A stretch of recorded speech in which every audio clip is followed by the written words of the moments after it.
Star Wars is back, Cliff Booth to the movies, and another Planet of the Apes. All this and so much more in this episode of Beyond the Screen.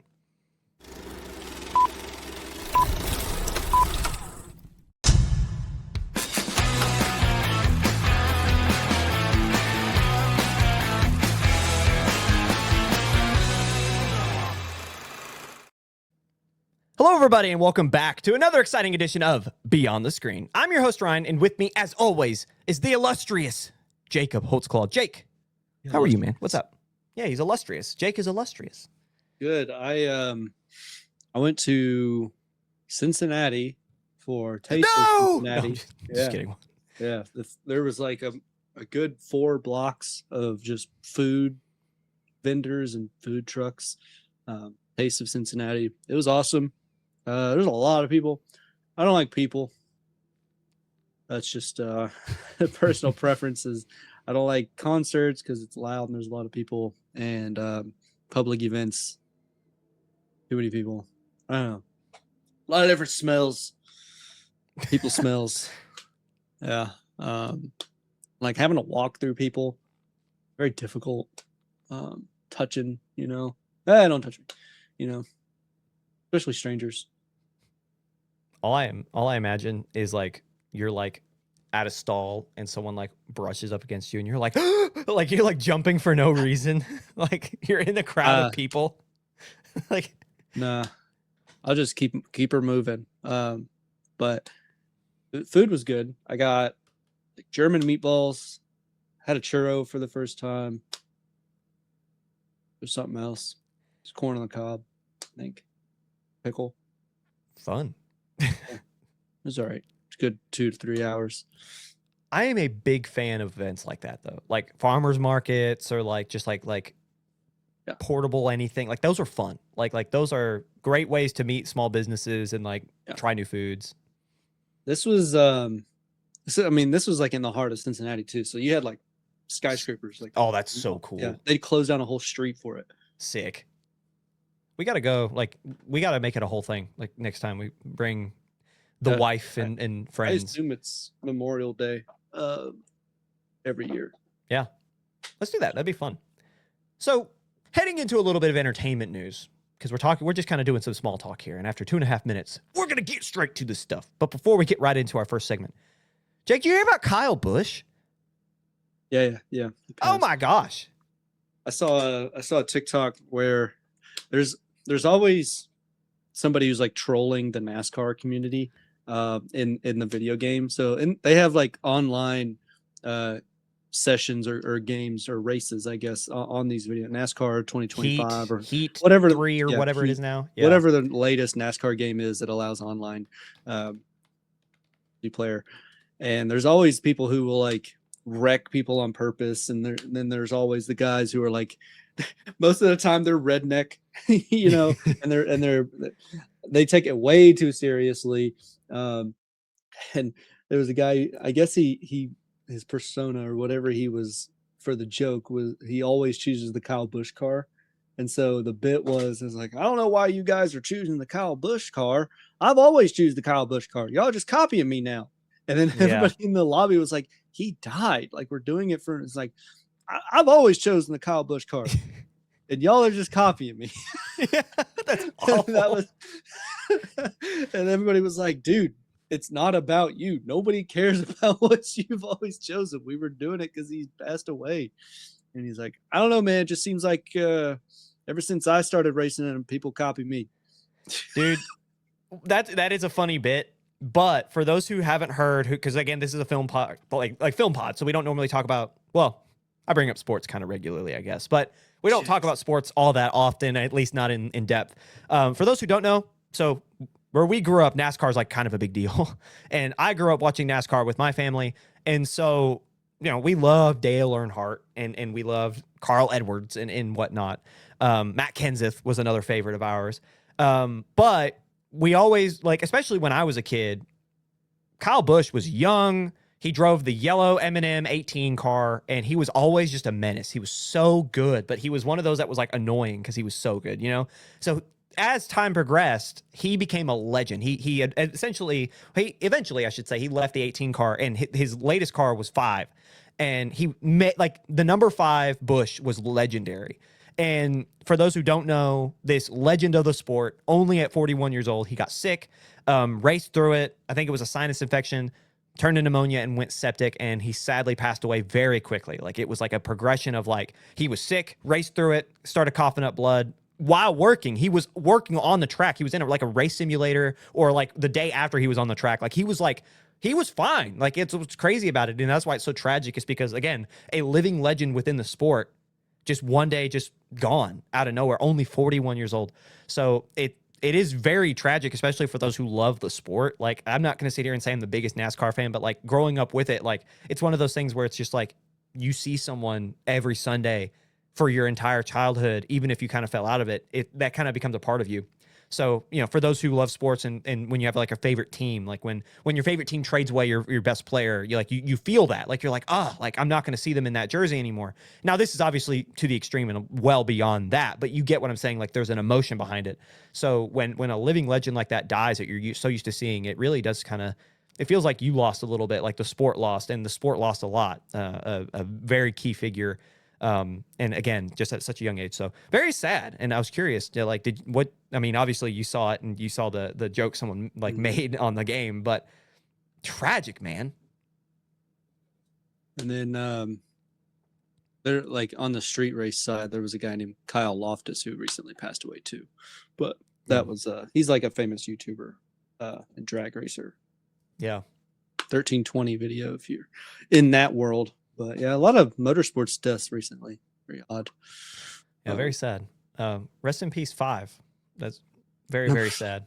Well, he was number 5. Yeah. Rest in peace, Eminem guy. Yeah, Eminem number 18. He was really good. But yeah. Anyway, anything else you want to talk about before we get into this episode? I'm trying to make Ryan an anime watch list. I'm so deep in the genre now. It's bad, dude. He hasn't watched anything else besides The Pit. No, that's not true. I watched Mortal Kombat this past week, and I'm still getting to the movies, but I have watched a lot of. I've watched a lot. I started with JJK. Actually, no, it started with Edge Runners. Yeah, it's funny because you can watch my path through the genre on this show, because we talked about it a lot.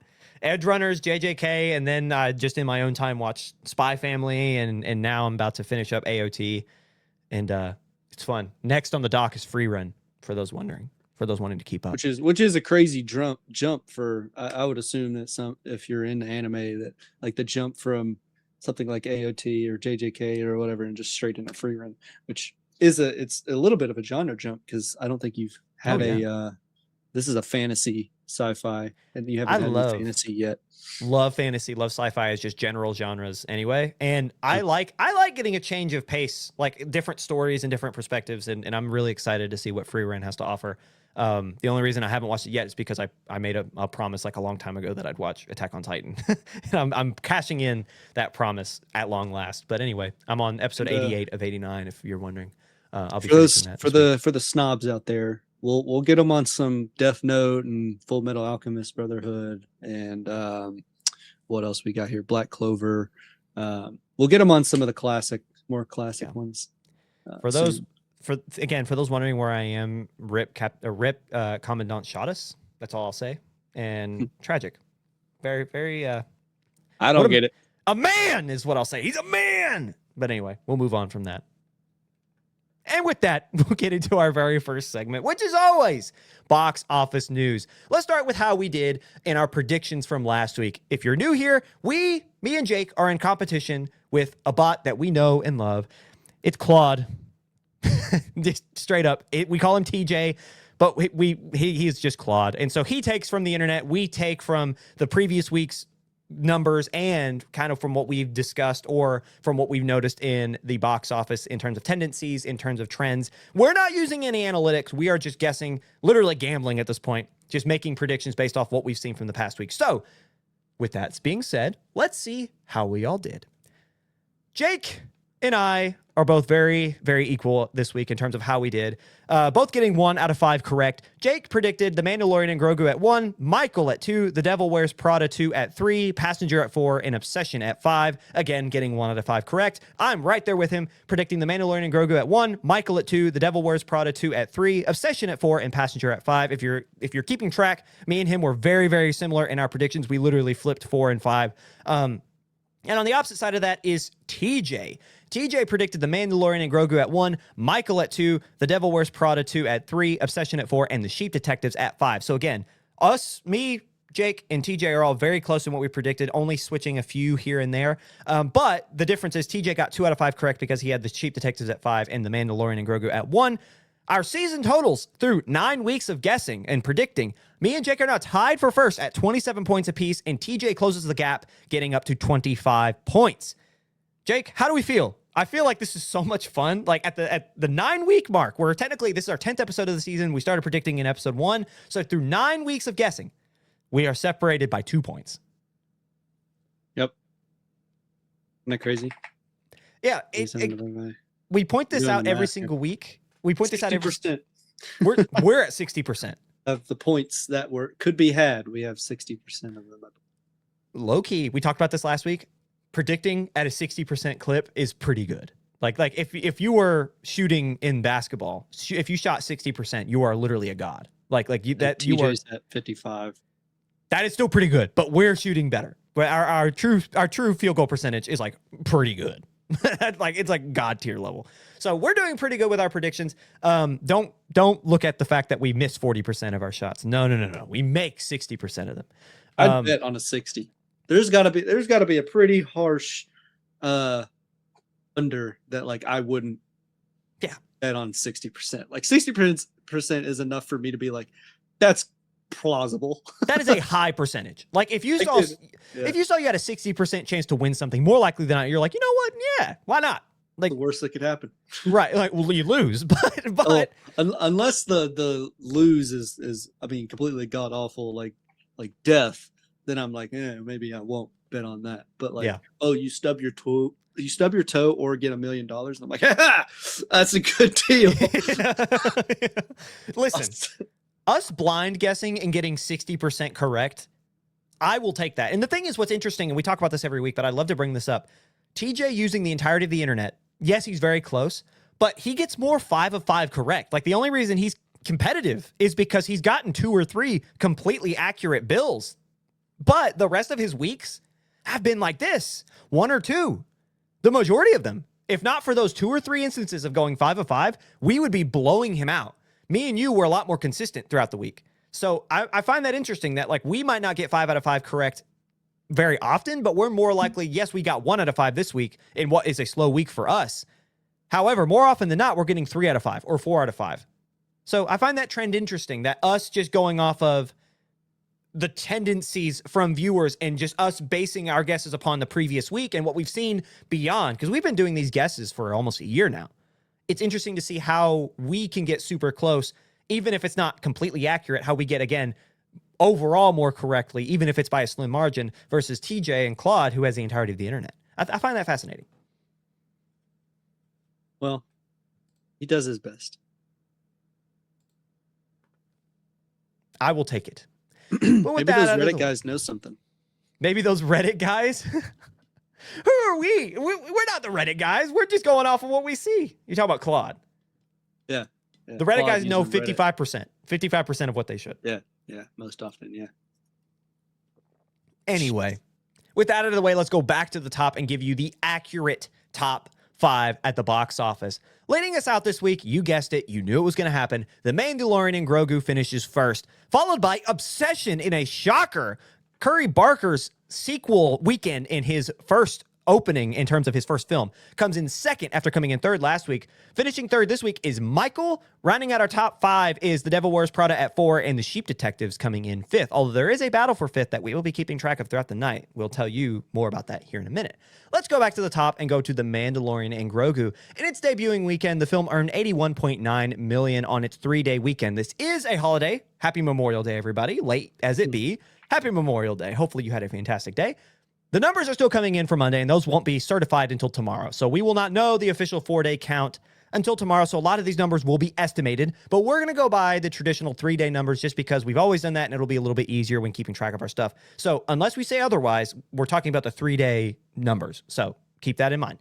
Again, The Mandalorian and Grogu debuts to 81.9 million across a 3-day domestic weekend and pulled in an estimated 63 million internationally. So after 4 days, the film looks to earn $165 million worldwide.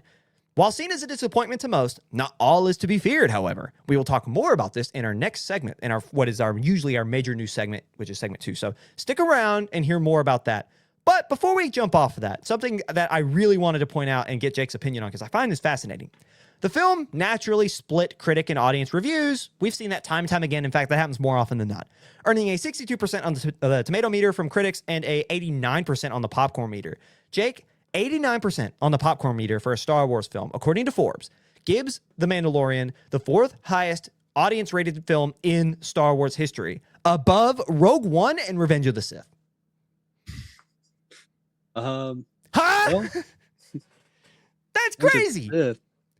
And Rogue One? Rogue One is an 83% audience score.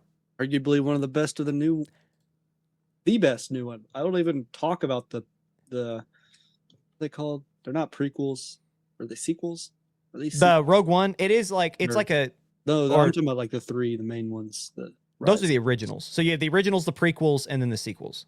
The sequels. Well, the sequels. The third iteration of the Disney side. The sequels. Those are awful. Yeah. Get them out of here. But Rogue One, arguably the best thing to come out since the prequels. And yeah, they're saying the Mandalorian and Grogu have rated higher. I don't know. I don't trust it. I lean more on what the half of the audience was saying.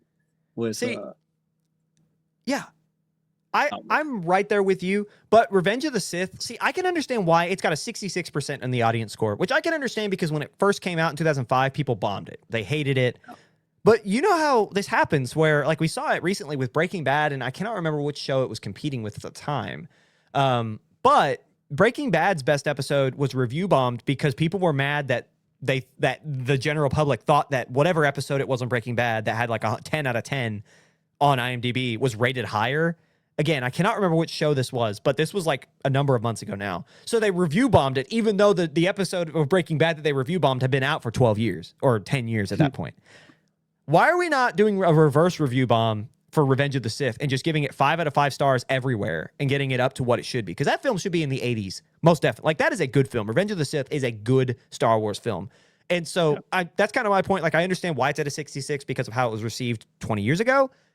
But I'm shocked that we don't, as a society who has turned around after 20 years and said, you know what? These films are actually good. Why do we not reverse review bomb? Like, let's review praise. Let's go and give this film and Hayden Christensen some love, Revenge of the Sith. However, going back to our original topic here, I cannot believe, as you said, Rogue One is an 87% audience score, and The Mandalorian and Grogu has an 88 or 89. How is that possible? It's got to be really good for it to pass Rogue One. No. It can't be. No. I think if there's any level of subjectiveness, it's these reviews. Because we got to remember, that's a percentage of the amount of reviews, right? So like 5 people could have said 4 point something stars, whereas Rogue One, thousands of people maybe reviewed it, and that's like a true score. I don't know. I don't trust it. Yeah. You know what I'm saying? Let me. Okay, I'm gonna look at Mandalorian and Grogu. Matters. Let's go to Rotten Tomatoes. It's got let's see if it updated recently, because it was an 89 when I wrote this earlier. Let's see if it dropped down to an 88%. But I'll tell you how many. It's still at 89. 5,000 plus verified ratings on the popcorn meter from fans. Arguably held to a different standard. Yeah. Let's see what it's got on Letterboxd. I'm curious what the Letterboxd community has rated for the Mandalorian and Grogu, if it's up there yet. Something else to keep in mind too about this: the only films that are rated higher by audiences right now are the original trilogy. That's it. Those are the 3 films ahead of it.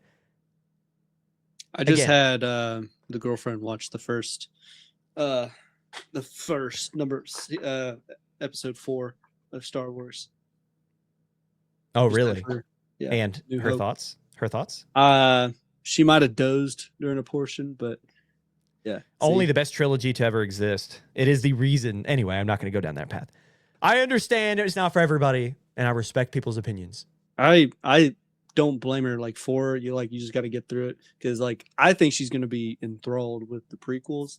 I just need her to understand the beginning. You have to understand this. I'm getting you like George Lucas told it this way for a reason, and that's what I told her. She's always asking me questions. I was like, wait a minute, I thought this, and I was like, Yes.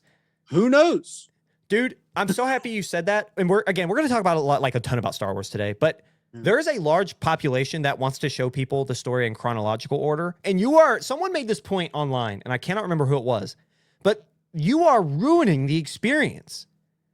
Well, she saw Rogue One, and I was like, arguably, that's fine. this is chronological. Like, arguably, do it in release order. Like don't show people Star Wars for the first time in chronological. Don't do that. Yeah. Like, but that's why it was like it was easy to go into the way that George Lucas had because she watched Rogue One because she had already seen Rogue One, and it was easier to understand where we started.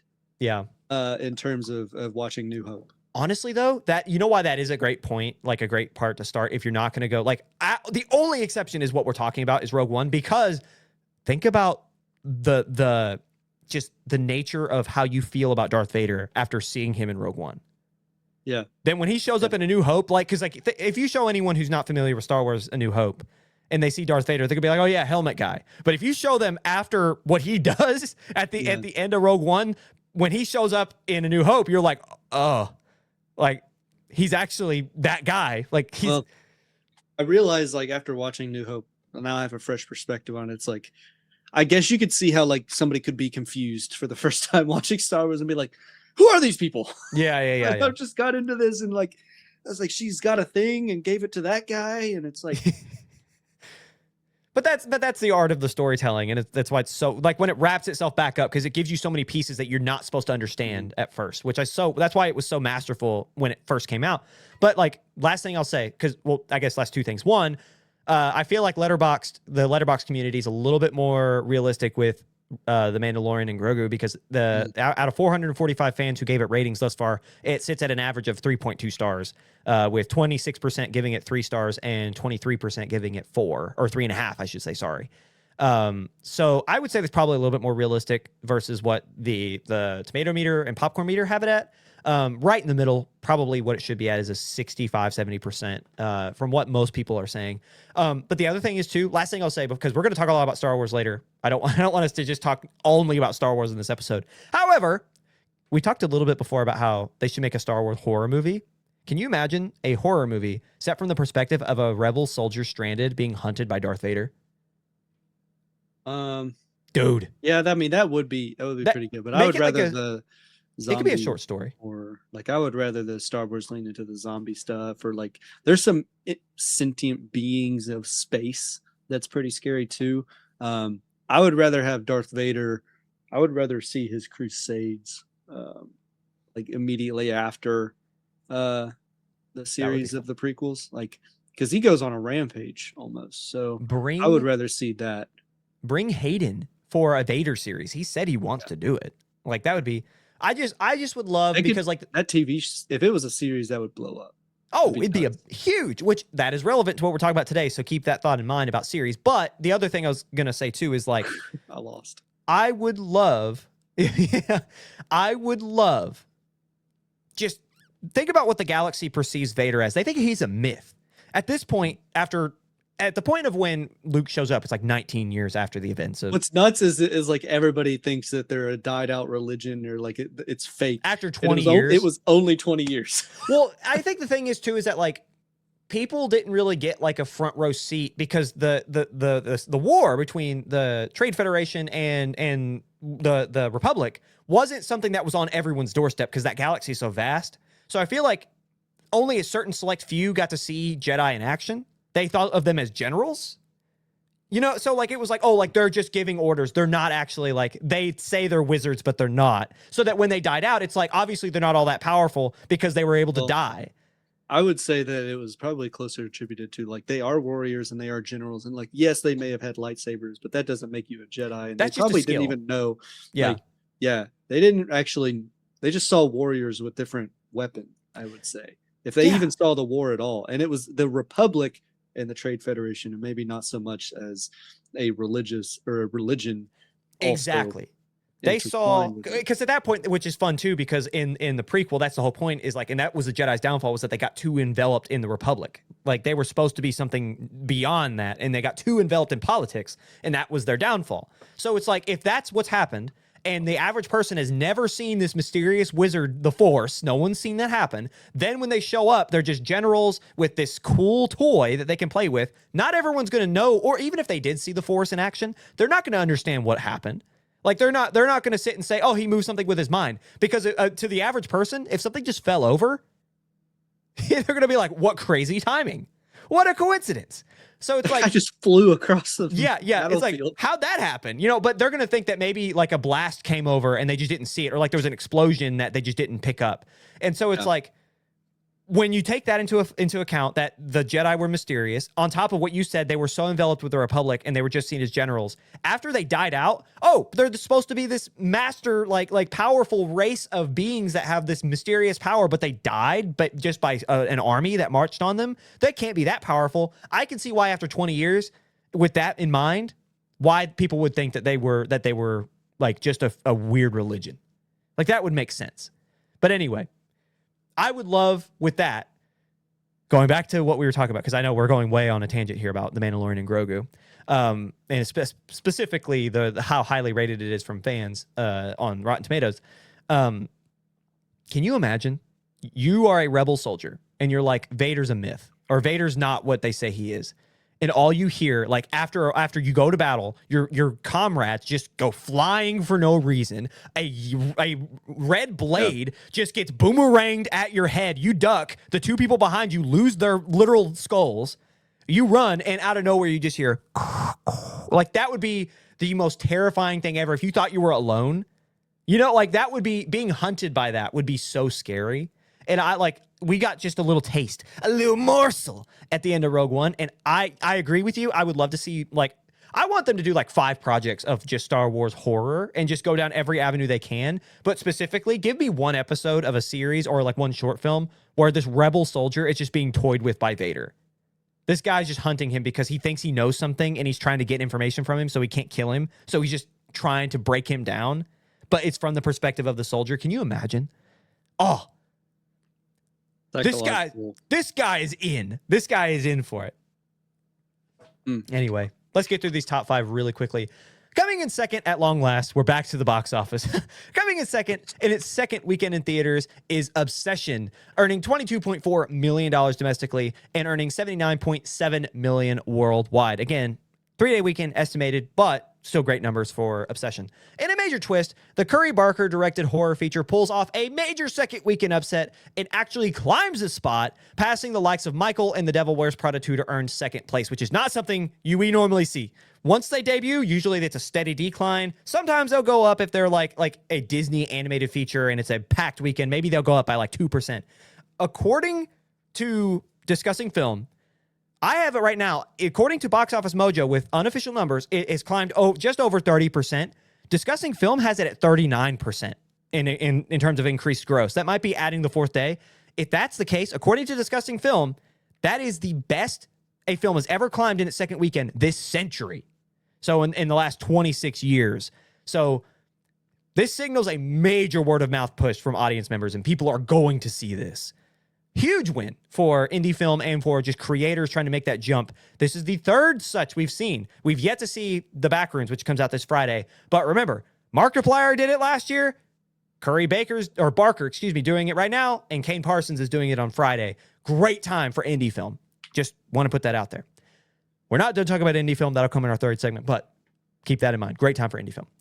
Coming in this is third, is Michael in its 5th weekend in theaters after earning $20 million domestically in the 3-day weekend and pushing its global tally to $788 million. Dropping by only 23% in ticket sales didn't help the controversial biopic retain a top 2 spot in this week's box office.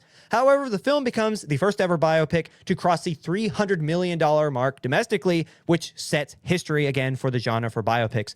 With the film skyrocketing towards $800 million globally and the official green light of the sequel, Lionsgate is flying high after 5 weeks of Michael. Reminder, it's about to hit $800 million. Once this film hits $1 billion or hits over, I think, $950 million, it will become the highest grossing biopic ever. It's not that far off from Bohemian Rhapsody. Coming in 4th, The Devil Wears Prada 2 in its 4th weekend in theaters, earning $12.5 million domestically and pushing its worldwide tally to $608 million. And lastly, rounding out our top 5 is The Sheep Detectives in its 3rd weekend in theaters, pulling in $8.9 million domestically and earning over $85.6 million worldwide thus far. Barely surviving the newly arrived horror film The Passengers, the feel-good mystery flick starring Hugh Jackman only dropped 6.5% at the box office in its 3rd frame, continuing to prove to be a family film with some serious legs. Now, reminder, this is right now because it's only up by under $300,000 on the 6th place Passengers in its debut. So there's a chance that by the time we get done recording, it might be 6th. So keep that in mind. We have a serious battle for 5th place, which usually is a tightly contested spot. So this is fun. If we get an update, if it happens tonight, we will let you know. But as of right now, at $8.9 million, The Sheep Detectives comes in 5th. And other news outside the top 5, Passengers, again, comes in 6th with $8.7 million. So we'll be keeping an eye on this. Jake, looking around the box office, what else catches your eye? I had one. Let's see here. Tuner. Remember Tuner? Tuner? Like it's a wide release. Yeah. Oh, Tuner. yeah. It was who played the main character? We had this. It's Leo Woodall and Dustin Hoffman were in this. So I've seen it a little is bit about a this. piano tuner who suffers from hyperacusis, I believe is a hearing. I can you keep going. He discovers an unexpected aptitude for cracking safes, which turns his life upside down. So I would assume he becomes like a bank robber.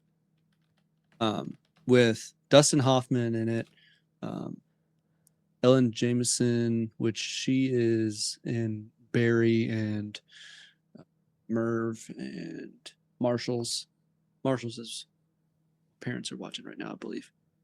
According to the Cleveland Clinic, hyperacusis is a rare hearing disorder where sounds others perceive as normal seem uncomfortably and often unbearably loud. Yeah. So he can crack safes. So this is kind of like wasn't Jack Quaid and his ailment of not being able to experience pain. Yeah. This is another one of those types of Novocaine, movies. Right? Yeah, Novocaine. Sorry, I can't pronounce that word apparently. That's a deep cut right there. But it's another one of those things where making a movie on an ailment that gives them a superpower or something. We have seen this many a time. Remember, your favorite movie actually has something very similar to that, Baby Driver. Something like that. Yeah, I mean, he just has tinnitus that I wouldn't say makes him better. Doesn't it though? Doesn't it though? Like he just wants to play music to like drown out the tinnitus, which arguably doesn't make him a better driver. Much like the rest of them, does that ability or that ailment not push them to being where they are? I would say it does. Push them? I don't know, man. I don't know. Does it aid in the story? But I don't think it makes him a better driver. Would him not having tinnitus, would that not have pushed him to the story that he's on now? No, because like the whole reason he has tinnitus was like a freak series of events, and then because of those events, he has to like boost cars, and he somehow got good at driving cars at a young age, so that makes him better at driving cars. It has nothing to do with his tinnitus or him having to listen to music. Like listening to music to drown out tinnitus doesn't make him a better driver. The circumstances that gave him tinnitus made him a better driver. Mm-hmm. Because of the circumstances that it caused. But I wouldn't say that having tinnitus makes him a better driver. No. Sorry, everybody out there who has tinnitus expecting to get some kind of crazy superpower. I'm not cars. saying that you get a superpower just because of whatever, but it's the same and thing. I'm not saying that you can't be a good driver with tinnitus. So Novocaine, anyone who has that ailment where their nerves don't work and they don't feel pain, they are now superheroes. Basically. They're not superheroes. No, if you're making, I would argue it's the same point. Like that ailment does not cause them to do that. This guy having this ailment to his ears that makes him hear things at a certain volume does not propel him to get to where he is. It just happens to help him. Mm-hmm. That is the point. What? He can hear a fly fart in another state. Right. Anyway, X-Men. My name is Charles Xavier. As he shows up, he's like from robbing the bank. I just drive cars. I have tinnitus. You are special, baby. Driver. Driver.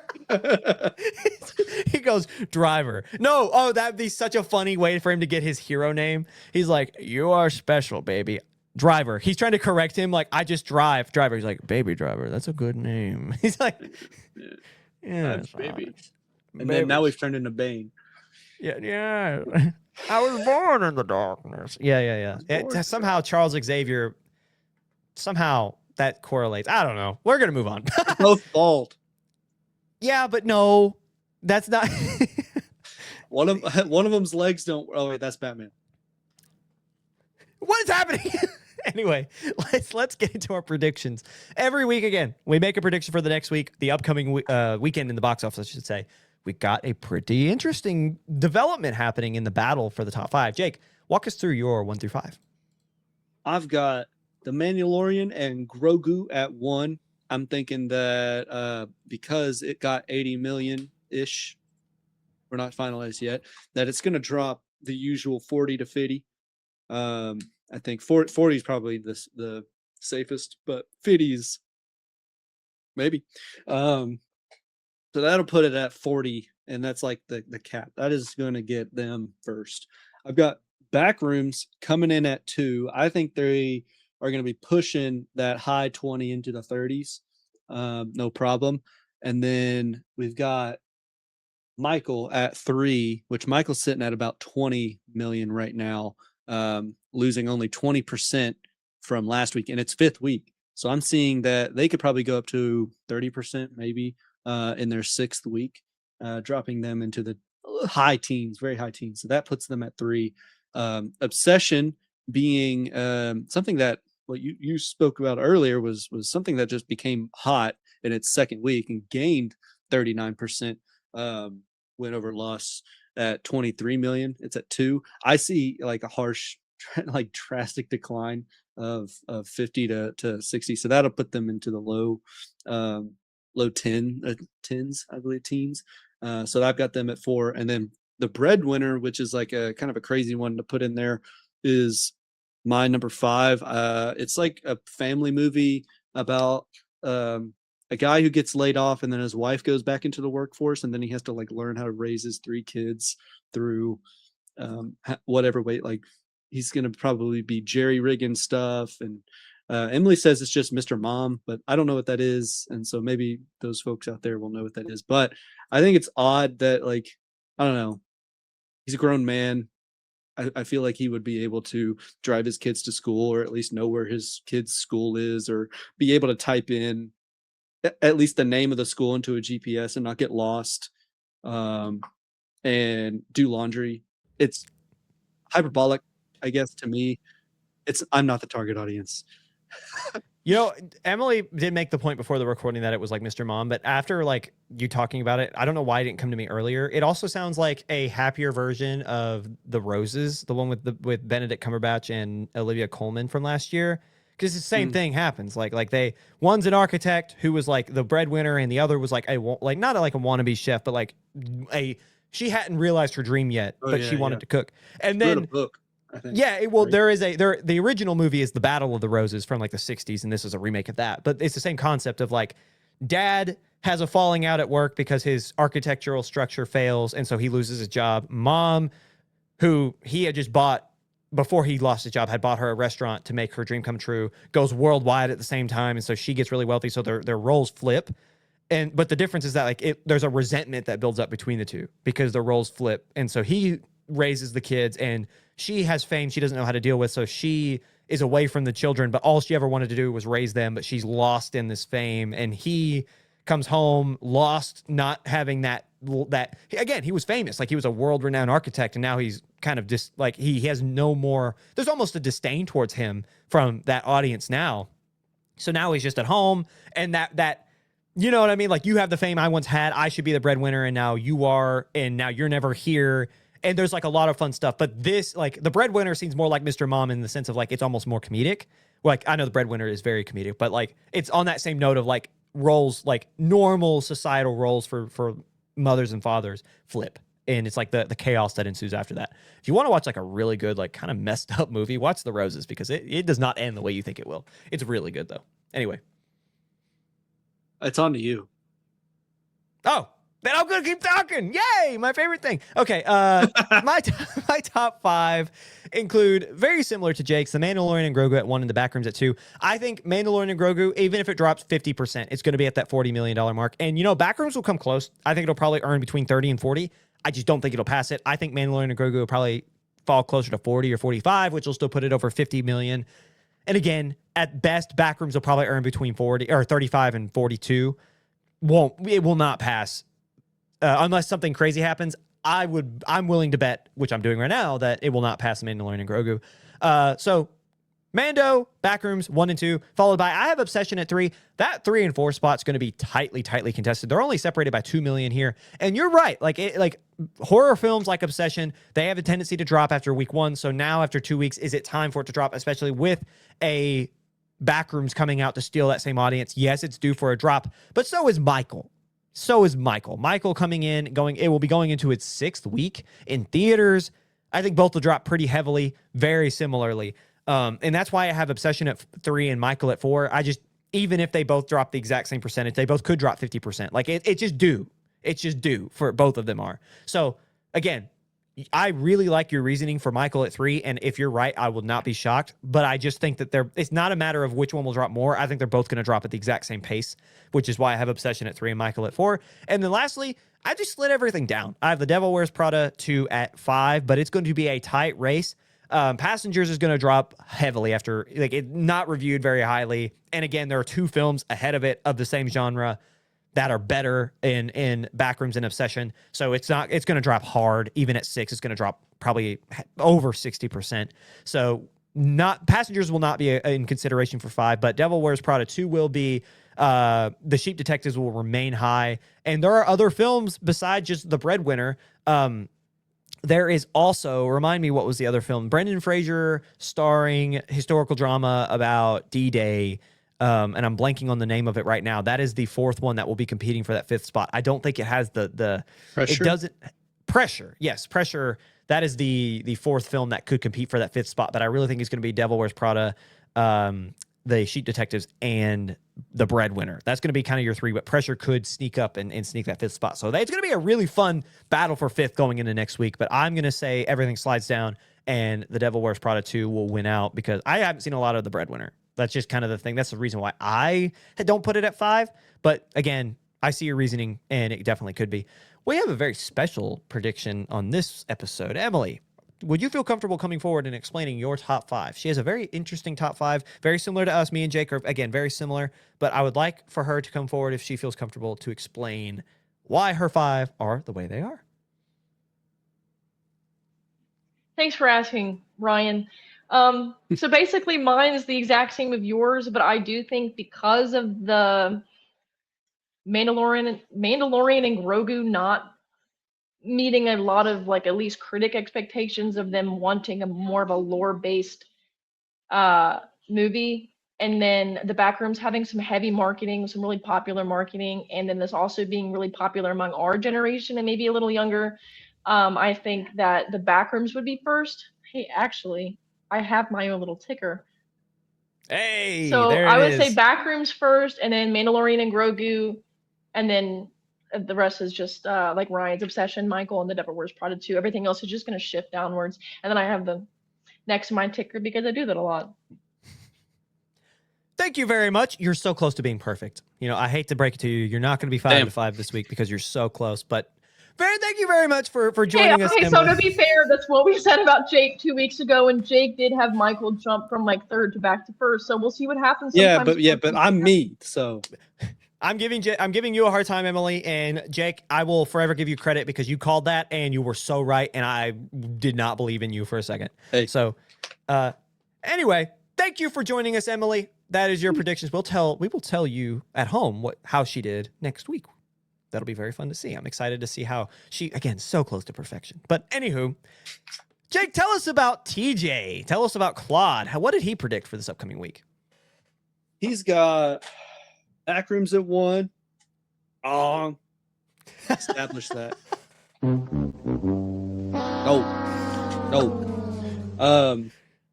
The Mandalorian at 2. Wrong by association.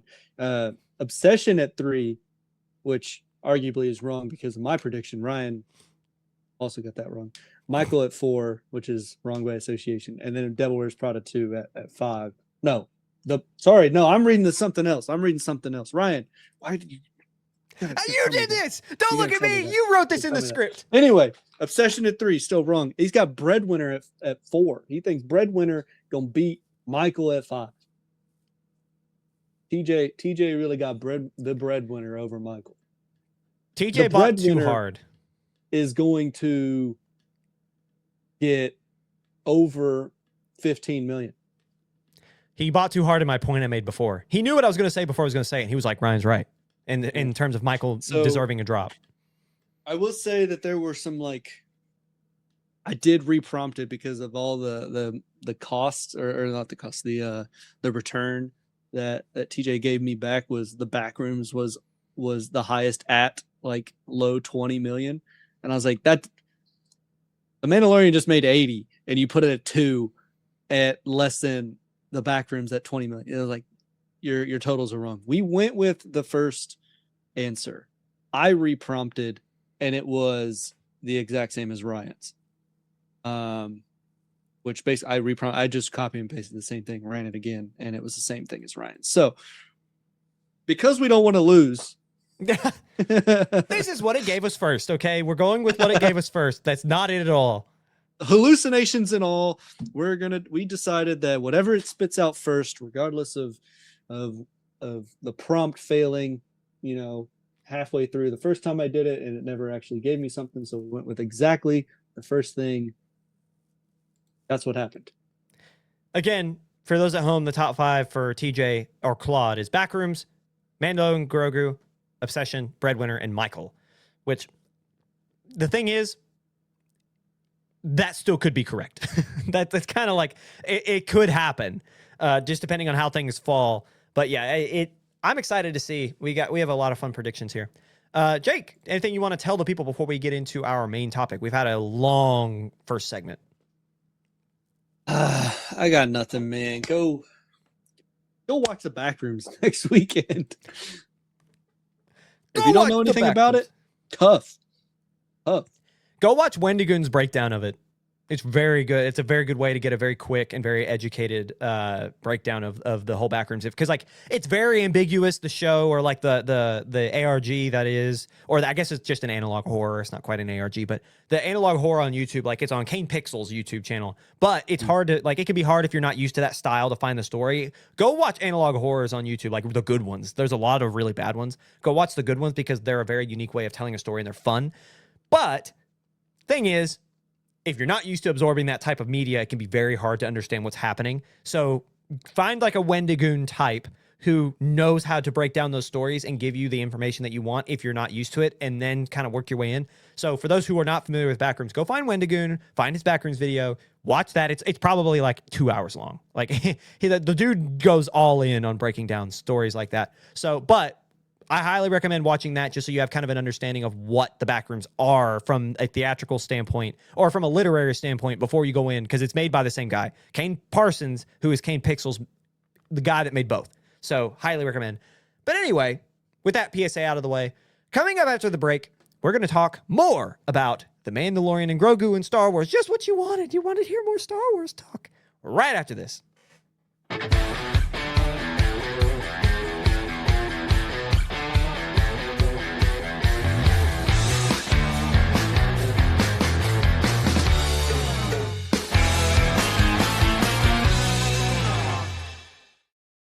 Hello, everybody, and welcome back to Beyond the Screen. You've made it to segment 2 at long last. Again, sorry, that first segment was really long. We got talking about Star Wars and yada, yada, yada, yada, yada.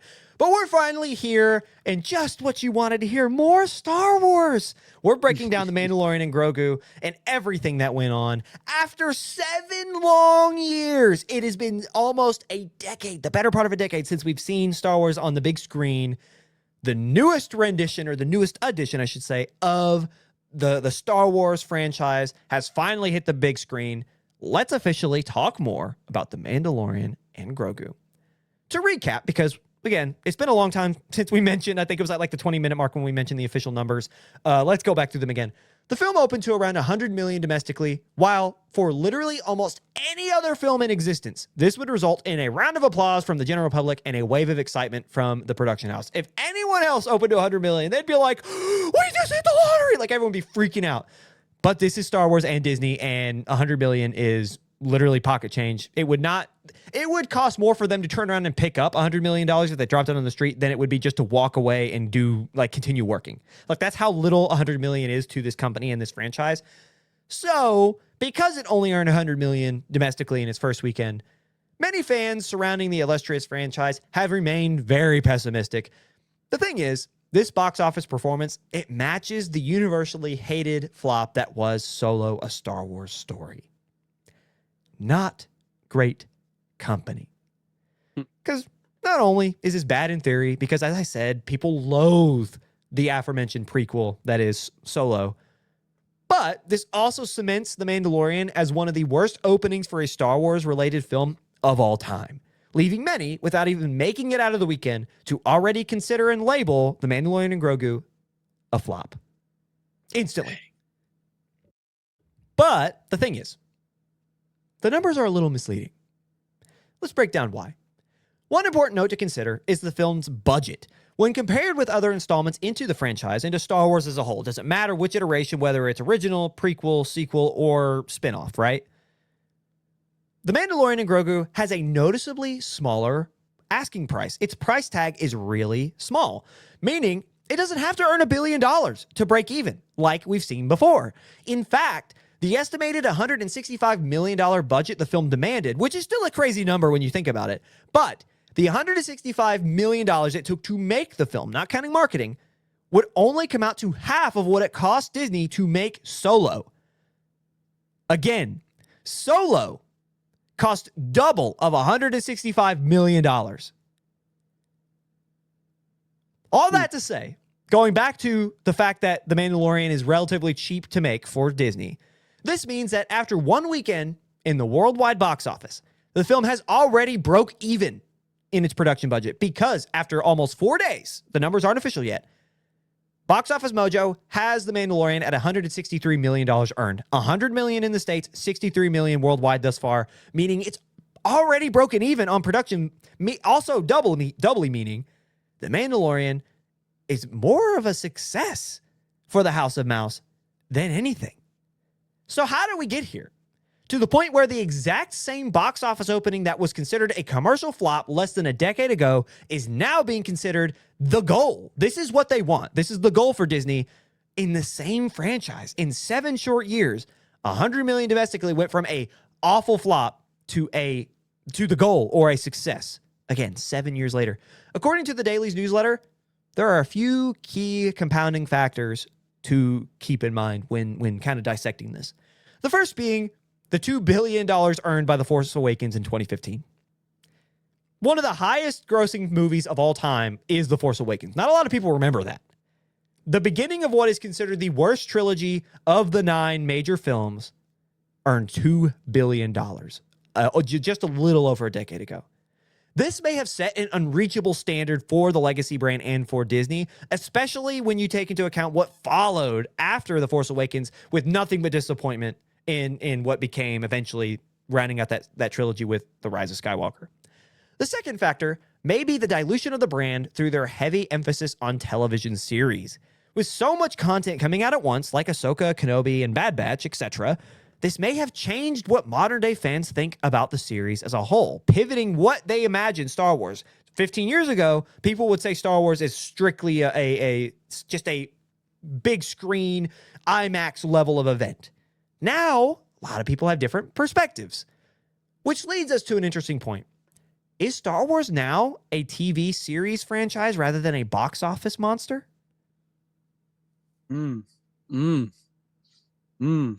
I think that they have put a lot of their, chips on that side of the table. And with that, like, comes the benefits and I guess the hardships of becoming a like Disney Plus. Like, they've put it into streaming, right? That is where they're focusing it. Especially after now that the movies the movies have returned them a lot of their money, but like I think that they've seen a lot more positivity come from more of their TV shows. So I think it's just the circumstances that they find themselves in and where they put their chips. That's why if you push hard into your new streamer, you're going to see that, like, obviously they're going to be putting a lot more of their TV. They're going to be putting out a lot more TV shows because that's generally what their streamer is optimized towards and what the subscription is for. So I think that, like, the Mandalorian and Grogu was probably a test. I'm sure there was a reason that they did that instead of coming out with another season. That's what a lot of people were pointing out, was like, this probably could have been cut up and made into a TV show or another season. Like 4. I've seen people say it's like 4 episodes. Like, it's like half of the regular season. Yeah.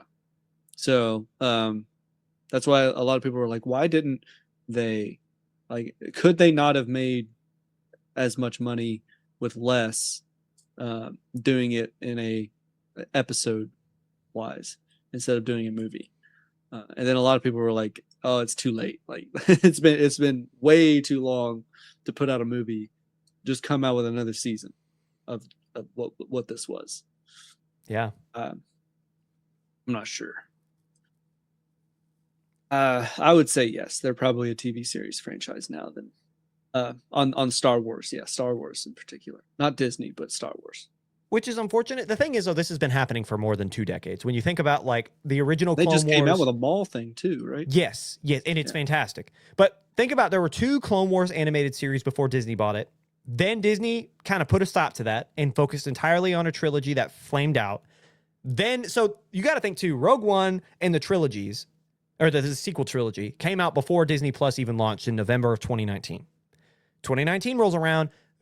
The franchise is not dead, but people are very upset with what happened. There's a lack of faith in Kathleen Kennedy and Disney. So what do? You turn to the people who had the last bit of positive outreach within Star Wars. Dave Favreau, right? You say, make shows, because that's what's, like, we want people to be on Disney Plus, our new streamer. We can save money because these series are not as expensive to produce. And this is what Dave Filoni is used to. He's used to creating these types of series, and he hit big with the original season of The Mandalorian. I like to think of this too as, like, what is Star Wars? What is it for? Go back to George Lucas. What has he always said Star Wars is for? Who? Which demographic? Nerd. No, it was politics, but yeah. Well, it's very politically based, but it's children. It's for kids. He's always said it's for kids. And so the thing is, let's put that into account too. Star Wars sells toys. It's made for children. Like, that's, like, yes, there's a lot of political themes behind it. Like, if you listen to anything George Lucas when he's talking, especially, there's a great video where he's having a conversation with James Cameron, and he's like, hey, I based it off of Viet Cong. I based it off of, like, Nazi Germany. Like those are the things that I pulled into account because he made it in the 70s. Like, this is when that was happening, right? So the rebellion is not us, right? The rebellion is not a representation of the United States in any given scenario of which it could have been inspired from, right? So, yes, that is true. However, on the opposite hand, it's made for kids. the cool aliens, the lightsabers, the lasers, and the blasters. It's made for children. So when you take into account of that, right, the average everyday audience that's going to tune in, right, the Clone Wars as a series come out on Cartoon Network when I was a kid, when it originally ran for kids. When you think about, and this is the point I'm going to make here, generations lap over, right? The next generation starts at about, what is it, every 15 years? 14 years? It's something not long. Like, you don't really think about it. But a new generation technically comes out less than 20 years after this one. So the newest generation is 2013, 2014. By the time Disney pivoted their main audience, those children, when they're turning 5 or 6, they're just about to hit that main, I would say Star Wars is for kids from 5 to like 13.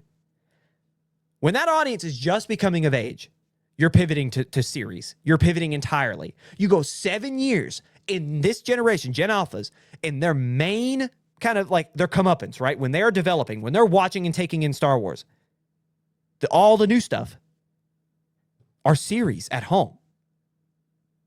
So yes, I do think Disney unintentionally pivoted their own franchise, their billion-dollar franchise, multiple times over. They pivoted to series because they were cheaper, they were more assured, and they were desperate to get people on their streaming platform. Like, I understand why they did it, but the question isn't whether they have. The question is, how do they get back to earning money at the box office? Because they pivoted so hard. When we grew up, yes, the Clone Wars was on Cartoon Network, but the sequels or the prequels were not that old. The prequels were, like, when I was 8 or 9, they had just ended 3 or 4 years prior. They were still very new. By the time I got to be a teenager, the sequels were coming out. You know, like, so like for us, it was still a box office, like, high-end $2 billion earning for one movie. I remember where I was when The Force Awakens trailer came out. And I do not. I was not around. I remember where I was. I wasn't around Star Wars when I was even, like, coming up. Like, because the last one was in 2005. 2015 is when The Force Awakens came out. But 2014, I was 13 years old. I remember when that trailer dropped and watching it on my phone in my little house. Like it with my dad back in a trailer way back when. I remember when that happened. And so like it's just, you have to think about the perspective of the main audience that this is targeting, right? Unfortunately, those of us who get super mad about Star Wars, we're not the main audience anymore, man. Like, we might be giving them the money, but the main audience will always be the children, will always be the adolescents, will always be the teenagers, right? Again, what have you proven to those who are your main audience right now, Gen Alpha, who are just now becoming 13, 14 years old? That Star Wars is for television. So I don't think it's a box office monster anymore. I think that they've had to pivot because they've for so long done so much with a smaller budget. Because again, a television show is safer on a streamer because you know you're going to get that revenue from subscriptions every month. You can take a bigger swing for less money and say, we're going to do Ahsoka was great. Kenobi was hit or miss, right? You took a swing at Boba Fett and it was awful. And people hated it, but you still made your money regardless. Box office is a lot more of a guess. It's a lot more of a gamble. So why would they? I think you hit the nail on the head earlier. You said that this was kind of like let's see if this is even still viable for the big screen. But I love, and I hate to say this, because usually I'm not one for pulling budgets on films like this, but because it's Disney and 165 million is still such an astronomically high number that you can still do a lot of really good stuff with it. I'm happy that they went with a smaller budget for Star Wars purposes, because now they're still going to make money. And this is a good way to reintroduce it to people as a box office monster without it being such a gamble, because they've already made back their money. And they're going to at least be in the black after marketing once this is all said and done, because it's Star Wars and it's Disney and it's a family film. So they're still going to make money in a month. What are we going to see with Starfighter in like the next one, right? Because that is the next Star Wars theater release, box office release. Yeah, and it comes out in like a month. Yeah. I can't wait. I think that one, the thing is, unintentionally, Star Wars has nothing to do with why that one will be successful, because people remember Ryan Gosling in Hail Mary. They're like, another Hail Mary. They're on a high. Yeah. And so, I'm hoping more, and this is me, but like, I know a lot of people will go watch it because Hail Mary or whatever. Oh, Space, Ryan Gosling. Yeah. That's what we need. But I'm watching it because I hope we get another Drive out of it. I'm hoping we get another Han Solo character type in a Star Wars universe. And I'm not even saying that I disliked Solo. I thought Solo set up like a great next step into Maul's box office. Like I was excited to see how that progressed, and then I guess it didn't. Yeah. And then, but I don't know. I think that's kind of like, I hope that's not what Starfighter is. I guess is another Han Solo. I think some stories are left untold for a reason, and I just could not. I love the guy that they got to play young Han Solo. Hold on, I cannot remember his name. Let me. Yeah, Alden. Oh my gosh, Aaron Reich. There we go. It's probably not correct how you pronounce that, but he is a fantastic actor, and I thought that was like for someone who might kind of resemble a young Harrison Ford. He's in Weapons. He's the cop in Weapons, right? Mhm. I thought that was a great cast. However, it just, even then I could not. It was not believable. Like I was like, that just isn't Han Solo. Like that just, like, I don't know. I didn't really like the whole the whole him learning angle. Like it just, for me, it just didn't work. I just felt like it just wasn't believable to be Han Solo. I just could not see him turning into Harrison Ford, which is unfortunate because, like, in theory, it's a cool concept. But anyway, going back to another thing you said too, a lot of people have been saying, oh, this is the first movie under Dave Filoni, maybe in timeline. But if you go back and remember when Kathleen Kennedy was leaving, she was like, yeah, I'm still producing The Mandalorian and Grogu. Like, she is still a producer on that. So this is not Dave Filoni's first film. I don't even know if Starfighter will be his first film. It might be. I don't think Kathleen Kennedy left before those got made, because remember, she left only 3 months ago. Those films were almost done, if not already done filming by the time she retired. So I think that we've yet to see the first Dave Filoni. Let me ask Google real quick. Did Kathleen Kennedy, I'll say, produce Starfighter? And let's see. Apologize for the dead air. According to AI, very quickly, yes, she did produce the upcoming standalone. Wikipedia also says the same, that she did produce Starfighter. Wait, no, Starfighter comes out next year. Are we dumb? Did we make a mistake? You said that it was next month. I thought it was. I had no idea. It's next summer. I was mistaken. It comes out next summer, or the same time next year, a year from now, almost exactly. Apologies, ladies and gentlemen. I thought it came out sooner than that. It comes out next year, May of next year, not June of this year, or not like this next week. I am very sorry about that confusion. But the same thing applies, is that, like, these films are not yet Dave Filoni, right? Like these are not yet his leadership. So I do want to keep that in mind as well, is that, like, this is still the end of Kathleen Kennedy. So I will still say that we will see them riding high with even though all those points still apply, even though it's a year after, people will still be looking for the next Ryan Gosling, and it'll still remind people of Project Hail Mary. But yeah, I'm excited to see where they go with this. And again, to my point earlier, I'm happy to see that they're trying to make this a viable box office. Like a Star Wars event is huge, and I feel like we've been starved of it for too long. But with that out of the way, and our last question. Is Star Wars, again, we said before, it's a television series. But with that said, it still has earned $100 million domestically in its opening weekend. Do we still consider it a box office powerhouse, or does this performance signify that the franchise is a dying star? I think with how they are continuing to come out with stories, it's probably a dying star.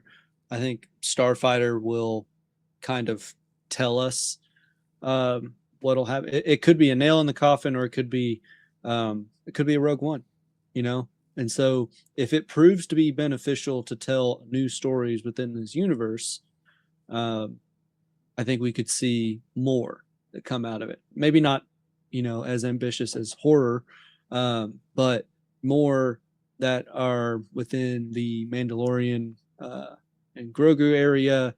Starfighter will tie in somewhere. Like, we're just going to be seeing more stories across the universe, and unfortunately, they'll probably bring everybody together for a MCU level event, but because that's what they're used to. Yeah, they're already talking about making I don't know how greenlit it is, but there's like talks of a Rey-led standalone trilogy or movie of some sort. There's theories now that Ryan Gosling, because what we know about the plot about Starfighter is it's Ryan Gosling as a pilot transporting cargo, and then there's a young cast member who he's been working with, and we know that like Matt Smith and Anya Taylor-Joy are going to be like villains. A lot of people think that the young child that is with him is actually a Force-sensitive youngling who he is transporting to Rey in her new Jedi temple. So, well, if that's the case, are we intrigued? I don't see Rey teaching. What's she got to teach? She learned from arguably. Luke. She learned from Luke. Learn what? that he's a grumpy old man, and seeing how she fights, she didn't learn much. She ended up all right. She ended up okay. She harnessed the power of every Jedi ever and defeated a Palpatine. Listen, I know I don't like it. I know, but we cannot deny she has Palpatine blood in her, so she is very Force sensitive. We cannot deny that she learned something from Luke because she trained under him, whatever capacity you want to put that as.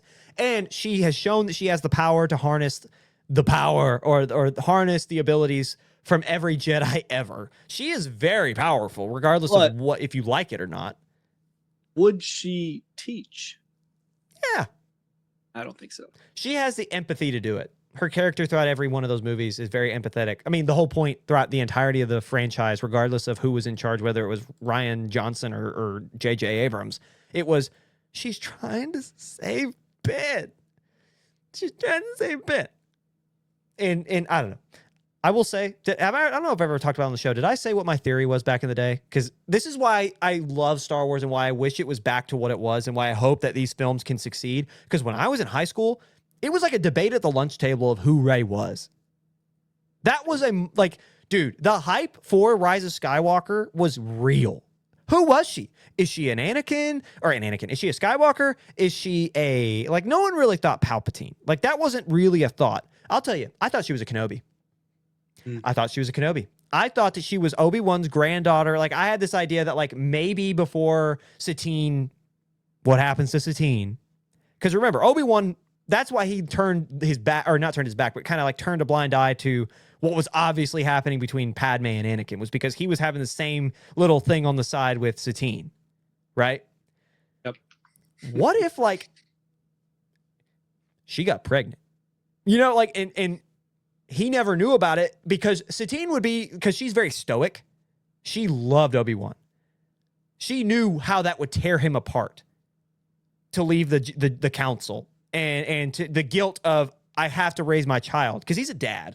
Both of them, it was awful for both of them, right? Yes. So she sacrificed a life with him because she knew he would have the worst time deciding. Because she did not want him to pick. It was the other way around too. Yes. Yeah. She would have to step down too. Yeah.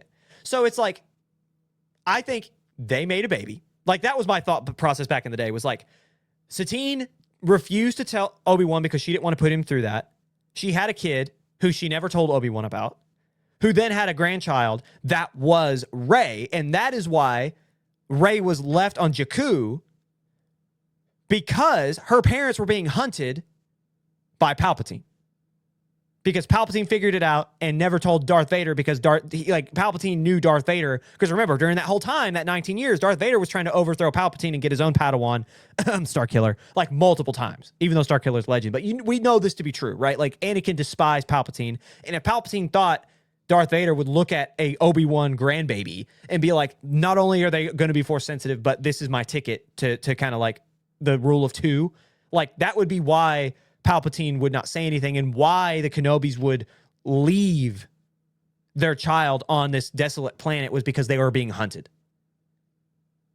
That was my whole theory. No. And I was wrong. I was very wrong. And that's why I was like, oh, but that'd be so cool because Ben is he's a Skywalker, and that's why they're so connected, is because Kenobi and Skywalker. That made so much sense in my little pea brain in high school. But now I she's still- a Skywalker. Now she is a Skywalker, and they had this weird like romance, and I was like, didn't see that coming. Like, did not And a was yellow lightsaber. yeah, yellow. Well, I don't care about the yellow lightsaber. The lightsaber, that's kind of cool. Like, I don't hate Rey as a character as much as the average person. I thought like she was fine. I felt like the writing was bad. Like, I'm not gonna blame Daisy Ridley because I thought she did a good job as Rey. She was very believable. I'm not gonna blame the character for bad writing because I felt like she had an interesting arc. Like, it was another desert planet. Like, oh, it's A New Hope all over again. Yeah, duh. That's the point. That is how these stories start. Every one of them, desert planet. You know, like that's how these things start. I did not care. I thought I will die on this hill. The Force Awakens is a good Star Wars movie. It's good. It's a good Star Wars movie. The Knights of Ren and Kylo Ren are sick. I just thought everything after that, it went downhill so fast. But I know we're going way off topic. About Luke. But Yeah, I know that completely misunderstood the character. Completely, you could not have further done that character wrong because he just would not. Mark Hamill made a point where he was like, Luke would not do this. Like, Luke might feel guilty, but he would not just do this. He's not this grumpy old man. And someone was like, well, this isn't your Star Wars anymore. I don't remember who said that to him, or something similar to that was like, well, this isn't yours anymore. And he was like, okay, whatever, I'll do it. Like, he just was like, I'll get through it, but I disagree with this. And I think that's so right. Like, why would he do that? Why would he? Anyway. not with what we know from even Legends and others. No. Like, that's not him. No. You know what? There's going to be a reboot of some sort.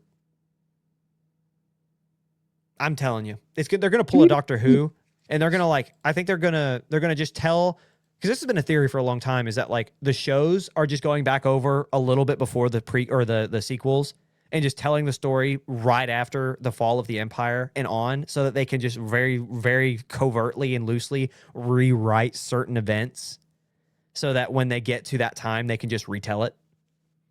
You seen that theory? What if Starfighter's bringing the kid old Luke? God, just let Sam Witwer.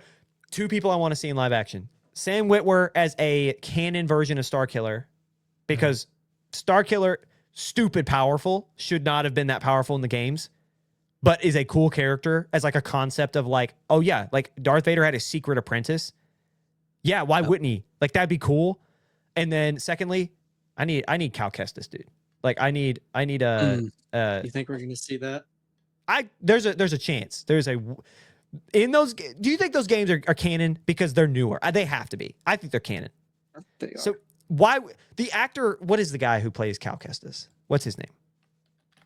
He's from that one show, Gotham. Cameron Monaghan. He's he's young. He could totally portray that character for his entire life and do a good job. That would be so fun, dude. Like, I would. It could be a movie itself. He's only 32 years old. Like the dude is only. young. He's young.